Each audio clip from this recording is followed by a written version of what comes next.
Il y a 10 ans, Lesbos, en Grèce, a été l'épicentre de la crise migratoire en Europe, devenant le point de débarquement le plus fréquenté pour les Syriens et d'autres personnes fuyant la guerre.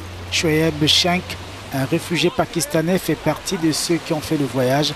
Il fabrique désormais des sacs à partir des gilets de sauvetage et des canaux pneumatiques qui ont sauvé des vies. Les frontières étaient alors ouvertes. Il était donc assez facile pour les réfugiés de se déplacer.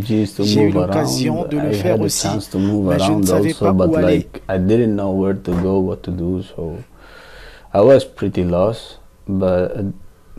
J'étais plutôt perdu, mais j'ai trouvé un travail et je suis resté. Aujourd'hui, je pense que c'est très difficile, les frontières sont fermées et le système d'asile est très difficile.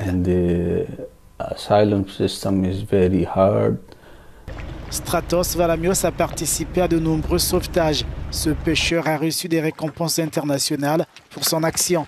Il a raconté avoir sauvé de jeunes enfants alors que d'autres se noyaient, juste au-delà de sa portée. Le plus dur, c'était quand il y avait des naufrages, quand on ramassait les bébés qui s'étaient noyés, quand on sauvait la mère et que le bébé se noyait. Revenez ici et la mère vous disait « Pourquoi m'avez-vous sauvé ?» Et avez-vous laissé mon bébé se noyer? Des milliers de personnes se sont noyées. Plus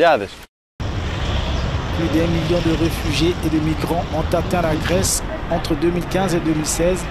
Dont environ 60% ont débarqué à Lesbos, mais les autorités veulent tourner la page et entendent promouvoir l'image de leur localité autrement. Nous sommes entrés dans une période où nous voulons mettre en valeur la beauté de notre terre et ce que nous sommes capables de réaliser pour que l'on parle de Lesbos pour sa culture, son histoire, son architecture, pas seulement pour cette action.